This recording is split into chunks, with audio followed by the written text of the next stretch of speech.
Eu vou falar sobre sexo anal.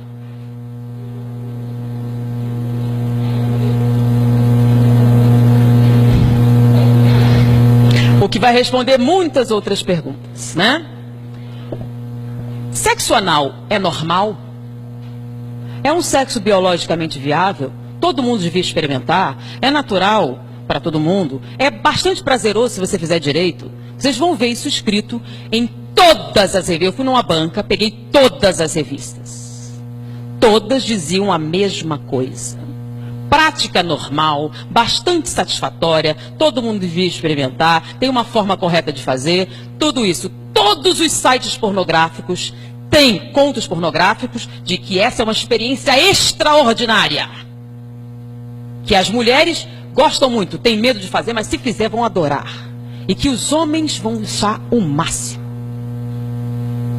Tudo isso está escrito. Se vocês forem agora para uma banca de jornal e comprarem, vão encontrar isso, tá bom?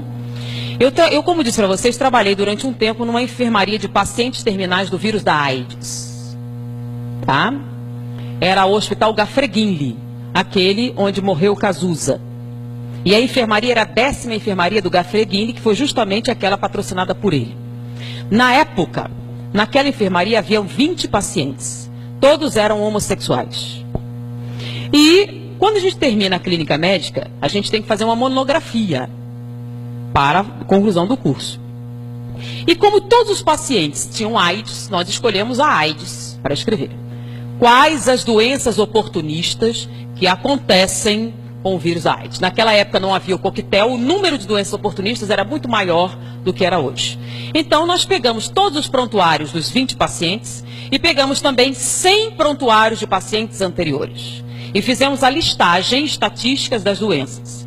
Em primeiro lugar estava endocardite bacteriana. Todos os 120 pacientes que nós escolhemos eram portadores de endocardite bacteriana.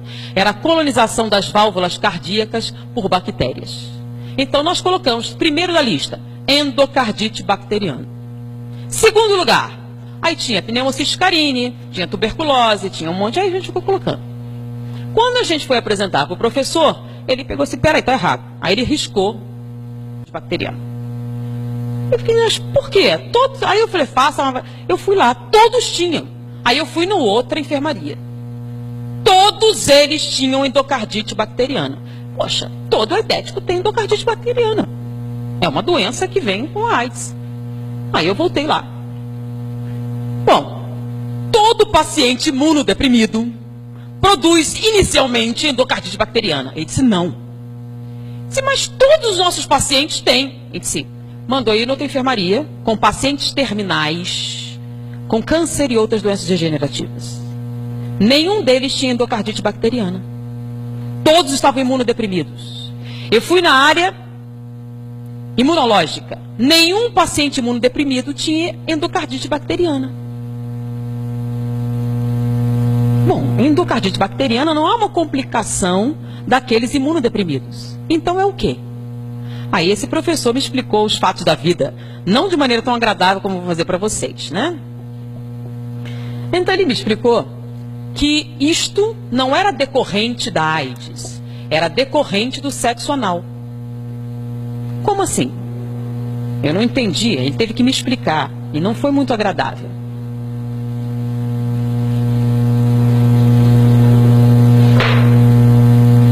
Essa aqui é a vagina feminina, o útero, o ovário. Aqui é o aparelho digestório. Boca, esôfago, estômago, intestino delgado, intestino grosso. Reto e esfíncter. Tá? A única coisa que eles têm em comum é serem cavidades. Tá bom? Então essa cavidade aqui faz parte da função sexual. É um órgão sexual. Ele foi criado para quê? Para o ato sexual. Ele foi projetado para isso. Isso aqui faz parte do aparelho digestivo ou digestório. Ele foi projetado com o objetivo de absorção de alimentos. Ele não foi projetado como objeto sexual. Então, quando eu fiz aqui o aumento, o que é que vocês encontraram? 16 camadas celulares, 7 camadas musculares, células caliciformes que produzem muco aquoso. Vamos fazer a mesma coisa aqui. Microscópio, vamos aumentar. Vocês que estão na escola estudando o aparelho, o corpo humano, quantas camadas celulares eu tenho no tubo digestivo? Uma. Células colunares, assim. Uma camada com células ciliares no topo. Tecido conjuntivo embaixo, tá? E aqui o plexo esplênico, que são aquelas veias que carregam tudo para a veia cava e distribuem para o coração, tá? Eu tenho células caliciformes também, que produzem muco, mas não produzem muco aquoso, produzem muco seroso, com S. O muco seroso tem por função proteger o tubo digestivo dos ácidos estomacais. Quando você faz autópsia, você tem que usar todo um aparato para que você não tenha queimaduras graves com os ácidos estomacais. Se você enfiar seu braço sem proteção no estômago de um cadáver recente, você vai perdê-lo. As queimaduras serão muito intensas. Porque, lembra o que acontece com um bife mastigado no estômago? Vira líquido. É ácido. E bife é carne. É um pedaço de bife do seu braço, naquele ácido vai virar líquido. Então, os ácidos estomacais são altamente corrosivos. Por que não corrói seu estômago? Porque você tem, quando você faz endoscopia, uma camada brilhante que protege o estômago dos ácidos. É o muco seroso. O muco seroso, além de proteger dos ácidos, ele aumenta o atrito. Porque se o alimento passar muito depressa, o que acontece? Diarreia e você morre. Então o alimento tem que passar devagar para que você possa absorver os nutrientes, né? Você absorve os açúcares, as proteínas, as substâncias, as vitaminas. Então o muco seroso aumenta o atrito, enquanto o muco aquoso diminui o atrito. 16 camadas celulares, uma camada celular. Aqui em volta eu tenho só uma camada muscular, que dá a volta, que é a que faz os movimentos peristálticos. Só uma, precisa de mais? Não.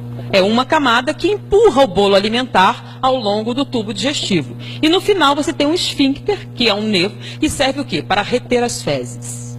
Só isso. Não tem outra função. Ele relaxa, você libera. Então, quando você compara os dois, tem comparação possível? Não. Então, quando você atrita aqui, não tem nenhum problema. Quando atrita aqui, o que acontece? O que acontece no ato sexual? Atrito. Intenso. Quando você atrita, se você for fazer uma cirurgia e correr o risco de abrir o intestino, qual a preparação pré-operatória? Vocês não são tudo criancinha, né? Tem uma noção. Você não pode entrar na internet. Você vai tomar um comprimido laxante para eliminar o máximo de fezes. Você vai tomar antibióticos para matar as bactérias. Você vai fazer uma lavagem intestinal até a água sair limpa. E a última lavagem é com antibióticos. Porque se cortar e essas bactérias entrarem como meio interno, você vai morrer de septicemia. Então eles vão limpar tudo. Durante o sexo anal, você faz lavagem intestinal antes? Não. Então é um ambiente altamente contaminado. Quando você fizer atrito, só tem uma camada celular. Você vai romper e vai sangrar. Com a ruptura e o sangramento, o que você vai jogar aqui? As bactérias presentes nessa luz, que são Escherichia coli, se você tiver sorte. E outras mais patogênicas, se você não tiver. Em volta daqui, nós temos linfonodos. São aqueles famosos da AIDS, né? Esses linfonodos, quando vêm essas bactérias, aumentam de tamanho. Aí você começa a ter uma granulação. Daí a incidência maior durante daqueles que têm hemorroidas, crescimento e dilatação de muitas veias da região e dificuldades gerais nessa musculatura. Essa ruptura constante faz com que essas bactérias superem a ação dos linfonodos e caiam na corrente sanguínea. O que tem que encher logo atrás do intestino? O intestino absorve os nutrientes, certo? E depois você tem que espalhar ele para o corpo. Então o plexo esplênico cai aonde? Veia cava. E a veia cava vai para onde? Direto para o coração. Então essas bactérias das fezes caem no coração e colonizam as válvulas cardíacas, provocando endocardite bacteriana. Então não é AIDS que provoca endocardite bacteriana, é a prática do sexo anal. Isso só acontece com homossexuais? Não, com heterossexuais também, que pratiquem o sexo anal, a probabilidade de endocardite bacteriana se torna proporcionalmente aumentada de acordo com o nível de prática. Com os homossexuais a incidência é maior porque é a única prática sexual, tá? Então a incidência é bem maior. Por isso todos os pacientes homossexuais tenham endocardite bacteriana. Com a AIDS a endocardite evoluía para pericardite e nós tínhamos que fazer punção pericárdia, tirar o líquido inflamatório do coração. Senão eles morreriam por asfixia, por contrição cardíaca. Além disso, é muito comum a insuficiência cardíaca entre homossexuais mais idosos, que a incidência chega a 68%, diferente da população normal, que é de 8%. Além disso, essa lesão constante provoca alteração da morfologia dessas células, provocando displasia. Displasia rima com neoplasia. A incidência de câncer retal na população é de 3 a 4%. Entre os homossexuais chega a 32%. Então há uma relação direta com a prática do sexo anal e com a incidência de câncer retal. Além disso, a mulher não tem terminais nervosos de sensibilidade nesta área. Então ela não sente absolutamente nada com a prática do sexo anal, a não ser o sofrimento físico, a dor, a não ser que ela compre anestésicos, que são medicações inibitórias da sensibilidade para a prática do sexo anal, e compre lubrificantes artificiais para neutralizar o muco seroso e permitir que esse acesso faça com mínimas lesões. Então, sem lubrificantes artificiais, sem anestésicos para limitar a dor, é uma prática dolorosa, humilhante, violadora. Sendo que ela tem um órgão próprio para isso. Por que um homem teria que submetê-la a esse tipo de atividade se não fosse por sadismo? É o prazer em infligir dor. Porque ele aprendeu nos contos pornográficos que se você tratar ela com a brutalidade necessária, você conseguirá que ela tenha prazer. No homossexual, existe até pelo menos uma desculpa. Aqui, encostado, nós temos a próstata. Tanto que o exame de próstata é retal. A próstata se encosta aqui, mas vamos fazer um aumento aqui.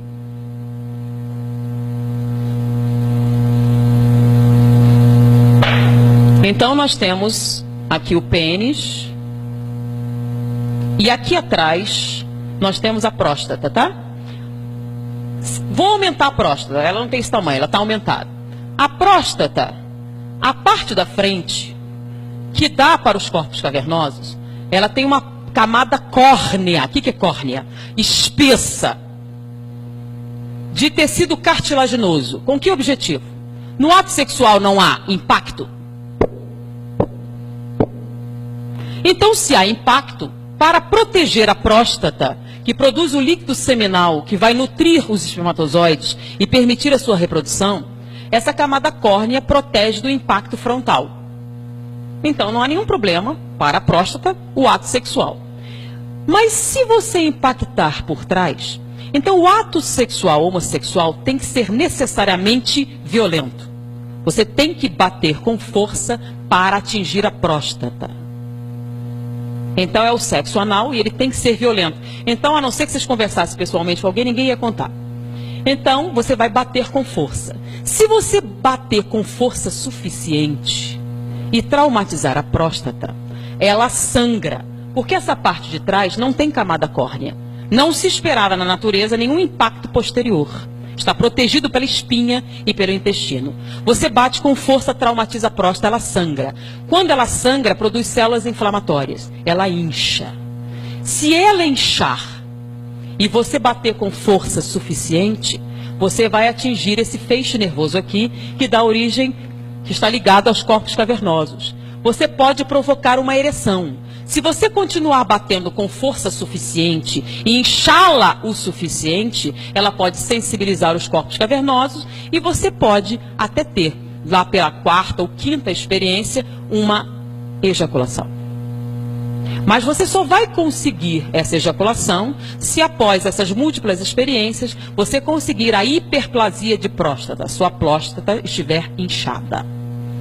Com o passar do tempo e esses múltiplos traumatismos da próstata, ela começa a produzir células displásicas também. Displasia rima com neoplasia.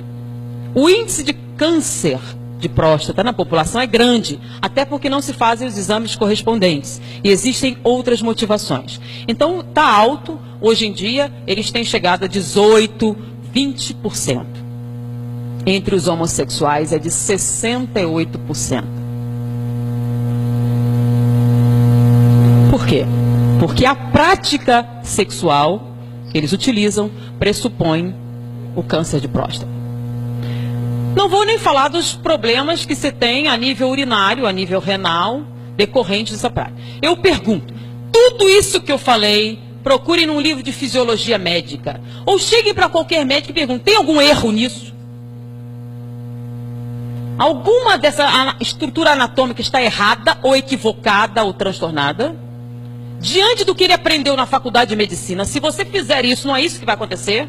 Não é isso que acontece? Então me diga, o sexo anal é natural, biologicamente muito bom, extremamente agradável, saudável, produtivo, uma prática natural que todo mundo devia experimentar um dia?